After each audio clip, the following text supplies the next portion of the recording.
America জুড়ে বিক্ষোভরত শিক্ষার্থীদের শৃঙ্খলা বজায় রাখার আহ্বান জানিয়েছেন প্রেসিডেন্ট জো বাইডেন।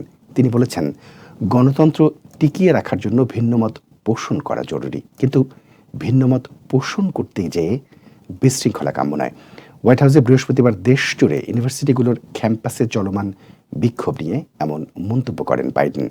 বাইডেন বলেন, বাকস্বাধীনতার পাশাপাশি আইনের শাসন বজায় রাখাও তার দায়িত্ব। তবে প্রেসিডেন্ট সাংবাদিকদের প্রশ্নের জবাবে বলেন, ন্যাশনাল গার্ডের কলেজ ক্যাম্পাসে অনুপ্রবেশের দরকার নেই। তিনি এও বলেন যে এই বিক্ষোভ ইসরায়েল হামাস যুদ্ধে তার নীতি ও তার অবস্থান পরিবর্তন করবে না। বাইডেন বলেন, ধ্বংসাত্মক আচরণ, জানালা ভাঙা, ক্যাম্পাস অচল করে দেয়া, গ্র্যাজুয়েশন অনুষ্ঠান ও ক্লাস বন্ধ করে দেয়া, এগুলোর কোনোটাই শান্তিপূর্ণ প্রতিবাদ নয়।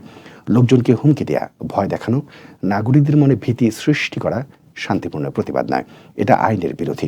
ডেমোক্রেট প্রেসিডেন্ট বলেন, গণতন্ত্র টিকিয়ে রাখতে ভিন্নমত পোষণ অত্যন্ত জরুরি, কিন্তু ভিন্নমত পোষণ করতে যে বিশৃঙ্খলা ও এর মাধ্যমে অন্য ছাত্রদের সেমিস্টার ও কলেজ শিক্ষার অধিকার বঞ্চিত করাটা কখনোই কাম্য নয়।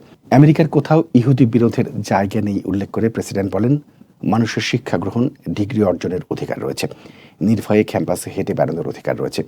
একটা বিষয় পরিষ্কার করে বলতে চাই, আমেরিকার কোথাও কোনো ক্যাম্পাসে ইহুদি বিদ্বেষ বা ইহুদি ছাত্রদের বিরুদ্ধে সহিংসতা কিংবা হুমকির জায়গা হবে না।